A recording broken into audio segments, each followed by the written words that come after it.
En el Evangelio de Juan, capítulo 1, versículo 14, leemos, entonces la palabra se hizo hombre y vino a vivir entre nosotros. Estaba lleno de fidelidad y amor inagotable. Y hemos visto su gloria, la gloria del único Hijo del Padre. Aquí se nos revela que Jesús no solo enseñaba acerca de la verdad, sino que él mismo era la verdad. Sus palabras no eran meros discursos, sino manifestaciones vivas del pensamiento divino, por lo que cada enseñanza suya tiene una profundidad eterna. Al hablar de la forma en que Jesús se comunicaba, encontramos en Mateo capítulo 13, versículos del 10 al 11, donde sus discípulos le preguntan por qué usa parábolas al hablar con la gente. Él contesta, a ustedes se les permite entender los secretos del reino del cielo, pero a otros no. Y en Juan capítulo 7 versículo 46, los guardias exclaman, jamás hemos oído a nadie hablar como él. Jesús no debatía, revelaba. No buscaba convencer, sino despertar conciencia. Su lenguaje unía gracia, que atrae, y verdad, que confronta.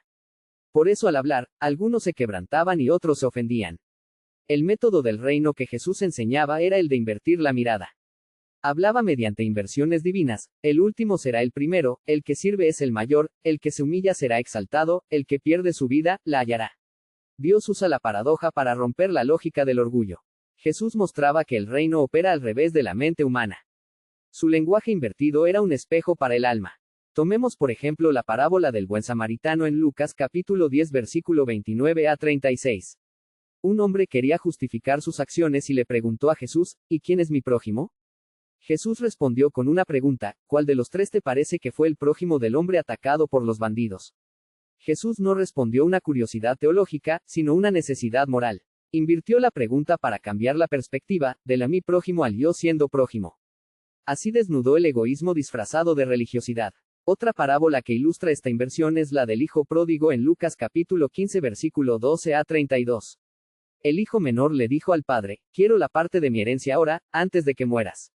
El padre accedió a dividir sus bienes entre sus dos hijos. Al final, el padre exclama, teníamos que celebrar este día feliz. Pues tu hermano estaba muerto y ha vuelto a la vida. Estaba perdido y ahora ha sido encontrado. Jesús enseña que el reino no gira en torno al mérito, sino al amor. Dios no busca hijos perfectos, sino hijos que vuelven.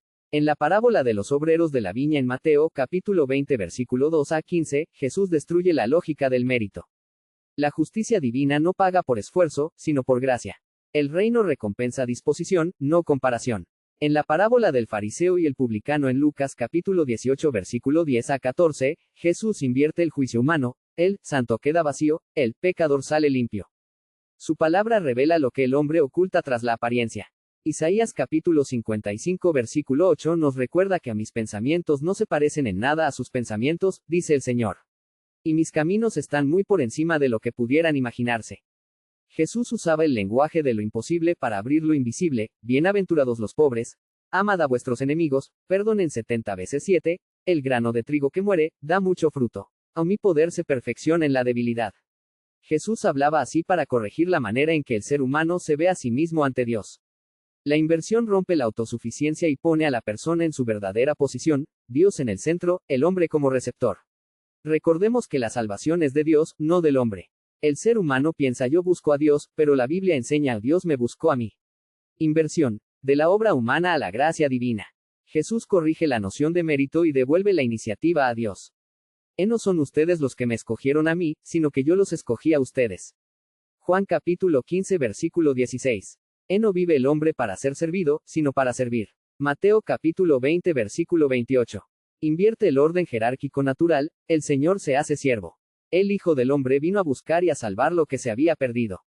Lucas capítulo 19 versículo 10. El hombre no es el protagonista que busca a Dios, sino el perdido que es hallado. Finalmente, reflexionemos en estas preguntas. ¿Escucho las palabras de Jesús como datos o como dirección? ¿Qué verdad mía está invirtiendo hoy su palabra?